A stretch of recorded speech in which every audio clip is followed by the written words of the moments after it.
श्रीराम. शुकासारिखे पूर्ण वैराग्य ज्याचे, वसिष्ठा परिज्ञान योगेश्वराचे. कवी वाल्मिकासार खामान्य ऐसा, नमस्कार माझा सद्गुरु रामदासा. जय जय रघुवीर समर्थ. सार्थ श्री दासबोध, दशक 10वा, समास 4, बीज लक्षण. मानवाची उत्पत्ती कशी झाली हे सांगण्याच्या 2 तऱ्हा आहेत, उत्क्रांती आणि निर्मिती. उत्क्रांती असे सांगते की विश्वाच्या आरंभी केवळ शक्ती होती, ती अमूर्त स्वरूपात होती.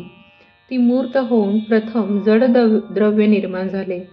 बराच काळ गेल्यावर त्यामधील जीवनातून म्हणजे पाण्यातून जीव निर्माण झाला.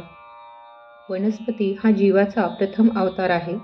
त्यात सुधारणा होत होत मासे, पक्षी, जनावरे तयार झाली.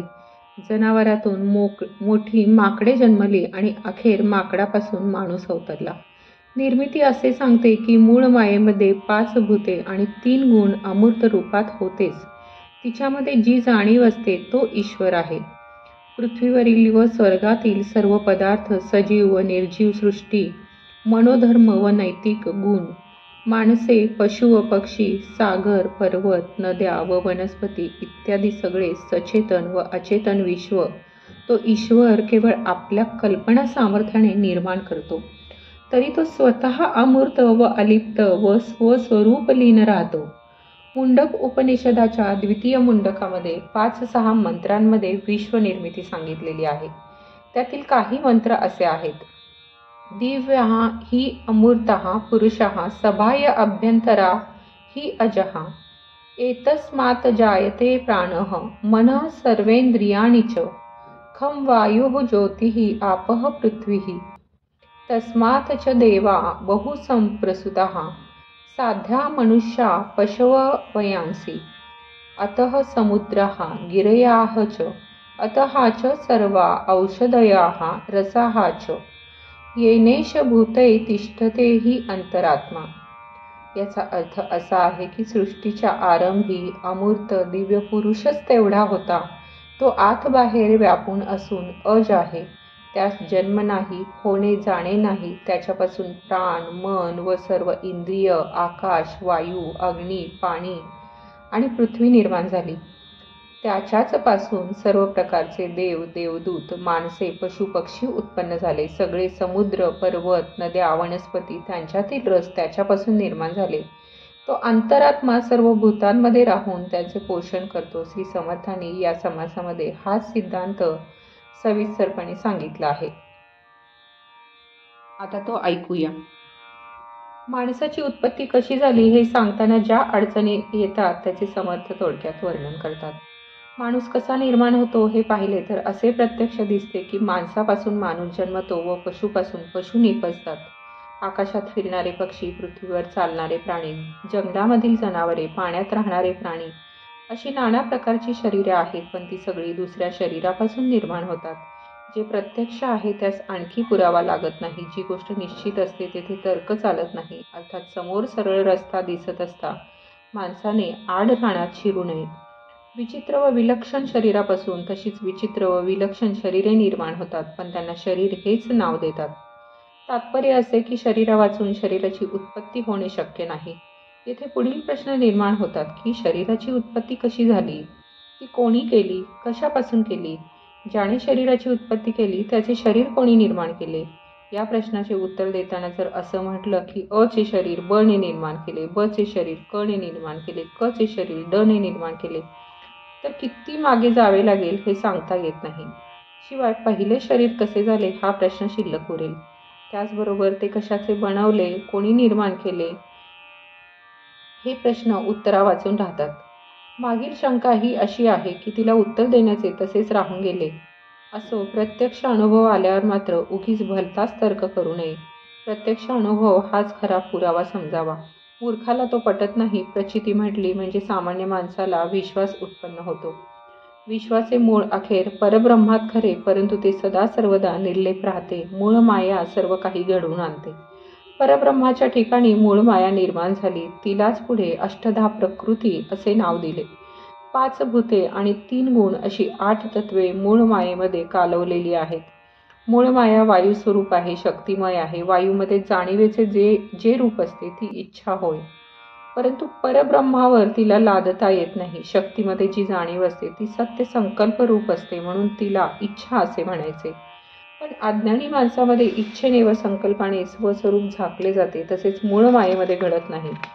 शिवाय प्रथम संकल्प सत्य संकल्प असल्याने स्वस्वरूपाला स्वानंदाचा विसर पडत नाही. शुद्ध ब्रह्माच्या ठिकाणी इच्छेची कल्पना केली तर ती वाया जाते, कारण ब्रह्म निर्विकल्प आहे. आत्मरूपाने ते निर्गुण आणि शब्दातीत स्वरूप सगळीकडे भरून राहिलेले आहे. वास्तविक सदवस्तू मानवी भाषा व कल्पना यांच्या आवाक्याबाहेर आहे.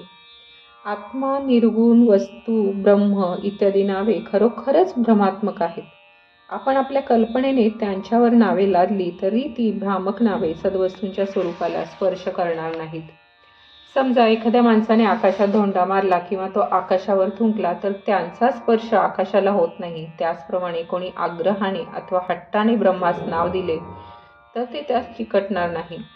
तसे ब्रह्म अत्यंत विकारमुक्त आहे. जे विकाररहित आहे त्यास विकार चिटकवण्याचा प्रयत्न केला तर विकार गळून पडतात आणि मूळ ब्रह्म मात्र जसेच्या तसेच राहते.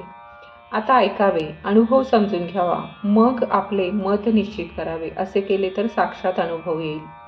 परब्रह्माच्या दृष्टीने हे विश्व उत्पन्न झालेच नाही, म्हणून त्याच्या बाजूने विचार करताना विश्व निर्मितीची कथा सांगणे अनुभवाच्या अर्थात संतांच्या अनुभवाच्या उलट जाण्यासारखे घडते. म्हणून विश्वाच्या बाजूने विचार करून ते कसे निर्माण झाले हे सांगावे लागते. मूळ माया निर्माण झाली म्हणजे परब्रह्माच्या एका भागावर ती वावरते. तेथे मी ब्रह्म आहे असे ज्ञानमय भान किंवा शुद्ध जाणीव प्रकट होते. त्या जाणीवेच्या अधिष्ठान ब्रह्माला ईश्वर असे म्हणतात. ईश्वर आणि परमेश्वर ही दोन्ही त्यांचीच नावे आहेत. त्या ईश्वराचा गुणांशी संबंध येतो. मग त्रिगुण भेदाने त्याला 3 अंगे दिसतात. सत्वाचे एक अंग विष्णू, रजाचे अंग ब्रह्मदेव आणि तमाचे अंग महेश होय. ईश्वराचे ठिकाणी ही 3 अंगे दिसली तरी अखेर ईश्वर एकच राहतो. सत्व, रज आणि तम हे 3 गुण उत्तमात उत्तम गुण आहेत. त्यांच्या स्वरूपाचे वर्णन योग्य क्रमाने मागे सांगून झालेले आहे. जाणता सत्वमय तो भगवान विष्णू, जाणता नेनता रजोमय तो 4 तोंडाचा ब्रह्मदेव आणि नेनता तमोमय तो 5 तोंडाचा अत्यंत भोळा शंकर होय. 3 गुण एकमेकात कालवलेले असतात. ते वेगळे करता येत नाहीत, पण जेव्हा एखादा गुण अधिक आढळतो किंवा कमी दिसतो तेव्हा त्या दृष्टीने गुणांच्या बद्दल सांगावे लागते. उदाहरणार्थ, मूळ मायेमधील जाणीवेमध्ये सत्वमय विष्णू होता. खरे म्हणजे तो जाणीव स्वरूपच होता. नंतर त्याने 4 हात असलेला देह धारण केला. त्याचप्रमाणे ब्रह्मदेव आणि शंकर मूळ जाणीवेमध्ये असतात. नंतर योग्य काळी ते दोघे देह धारण करतात. देहाने प्रकट होण्यास व देह सोडून गुप्त होण्यास त्यांना वेळ लागत नाही. ते चटकन गुप्त किंवा प्रकट होऊ शकतात. माणसे सुद्धा गुप्त होतात व प्रकट होतात असा प्रत्यक्ष अनुभव आपणास येतो. मग ब्रह्मा, विष्णू, महेश या तर देवतांच्या मूर्ती आहेत. त्यांच्या अंगी सामर्थ्य असणारच. त्या गुप्त व प्रकट झाल्या त्यात नवल नाही. देवदेवता, भूते आणि दैवते यांच्या ठिकाणी अधिकाधिक असे चढते सामर्थ्य असते. याच न्यायाने राक्षसांच्या सामर्थ्याचा देखील एखादा काळ असतो. झोटिंग ही योनी वायू स्वरूप असते. झोटिंग दिसत नाही, पण तो बरोबर चालला की त्याच्या चालण्याचा खुळखुळ आवाज होतो. झोटिंग कल्पना नसताना एकदम खोबरे खारका आपल्या समोर टाकून देतात. यावर विश्वास न ठेवता हे सारे खोटे आहे असे कोणी म्हणेल, पण हे घडते ही गोष्ट पुष्कळांना माहीत आहे. पुष्कळांना असे अनुभव आलेले असल्याने सगळ्या लोकांना हे प्रकार माहीत आहेत. माणसे निरनिराळी शरीरे व वेश धारण करतात, परकाया प्रवेश करतात. मग जगाचा मालक तो परमेश्वर शरीर धारण करीत नाही असे कसे म्हणता येईल? म्हणून वायुस्वरूप जाणीवेने जे देह धरिले तेच ब्रह्मा, विष्णू आणि महेश झाले.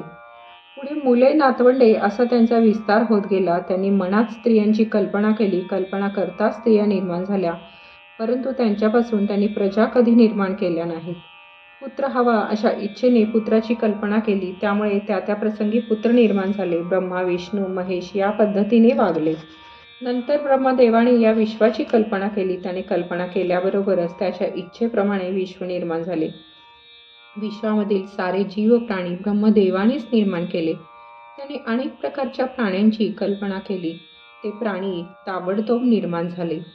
अंडज, जारज वगैरे प्राणी नरमादी अशा जोडीने प्रकट झाले.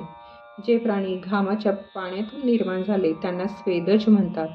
जे प्राणी चटकन वायूपासून निर्माण झाले त्याला उद्भिज म्हणतात. माणसे जादू करून वस्तू निर्माण करतात तेव्हा तिला गौडविद्या म्हणतात. राक्षसांच्या निर्माण विद्येला बोडंबरी विद्या म्हणतात. त्याचप्रमाणे ब्रह्मदेवाच्या निर्माण विद्येला सृष्टीविद्या म्हणतात. माणसांची गौडविद्या काही थोड्या वस्तू निर्माण करते. राक्षसांची बोडंबरी विद्या त्याहून अधिक वस्तू निर्माण करते. ब्रह्मदेवाची सृष्टीविद्या त्याहून अधिक वस्तू निर्माण करते. विश्वामधील सर्व वस्तू ती निर्माण करते. ब्रह्मदेवाने जाणते व नेणते दोन्ही प्रकारचे प्राणी निर्माण केले. वेद प्रकट करून प्राण्यांना वागण्याचा मार्ग दाखवून दिला. ब्रह्मदेवाने अशा रीतीने प्राणी निर्माण केले. एकदा सृष्टी निर्माण झाल्यावर मग शरीरापासून शरीरे जन्म पावली आणि निरनिराळे प्रकार होऊन सृष्टीचा विस्तार वाढला. अशा रीतीने शरीरे निर्माण झाली. येथे शंकेचे निरसन झाले. सगळी सृष्टी विस्तार पावली ती कशी यावर विचार केला तेव्हा तिच्या विस्ताराचा क्रम प्रत्यक्ष अनुभवास आला. ब्रह्मदेवाने या रीतीने ही सृष्टी निर्माण केली खरी, पण पुढे विष्णूने ती सांभाळली कशी, तिचे प्रतिपालन कसे केले याचेही विवेचन श्रोत्यांना समजले पाहिजे. सर्व प्राणी निर्माण झाले त्या सर्वांच्या ठिकाणी जाणीव आहे. जाणीव विष्णूचे मूळ रूप आहे. त्या मूळ शुद्ध जाणीवेने सर्व प्राण्यांचे पालन होते. इतकेच नव्हे तर त्या जाणीवेने प्रत्यक्ष शरीर धारण करून अनेक प्रकारच्या राक्षसांना ठार मारले आहे. दृष्टांचा संहार करण्यासाठी ही विष्णुरूप मूळची शुद्ध जाणीव अनेक अवतार धारण करते. धर्माची स्थापना करण्यासाठी विष्णूला जन्म घ्यावे लागतात. या दृष्टीने धर्माची स्थापना करणारी माणसे सुद्धा विष्णूचे अवतार समजावे. अर्थात जे अभक्त व दुर्जन असतात ते राक्षस समजावे. हे आपोआपच आले. आता जे प्राणी जन्माला येतात त्यांचा नेणिवेने संहार होतो. ज्याप्रमाणे मूळ विष्णुरूप जाणीव प्राण्यांचे पालन करते त्याचप्रमाणे मूळ रुद्ररूप नेणीव प्राण्यांचा संहार करते. सर्व प्राण्यांच्या शरीरामधील रुद्र ज्यावेळी खवळतो त्यावेळी सारी जीवसृष्टी नाश पावते. त्या संहाराच्या प्रसंगी सगळे विश्व जळून जाते. उत्पत्ती, स्थिती व लय म्हणजे संहार यांचे विवेचन याप्रमाणे सांगून झाले. श्रोत्यांनी पुढे लक्ष देऊन ऐकावे. कल्पांती जो संहार घडतो तो पुढील समासामध्ये सांगावयाचा आहे. 5 प्रकारचे प्रलय जो ओळखतो तोच खरा ज्ञानी होय. इति श्री दासबोधे गुरुशिष्य संवादे बीजलक्षण नाम समास चौथा समाप्त. जय जय रघुवीर समर्थ. तुम्हास हा व्हिडिओ आवडल्यास लाईक, शेअर आणि कमेंट करा आणि हे चॅनल सबस्क्राईब करायला विसरू नका. श्रीराम.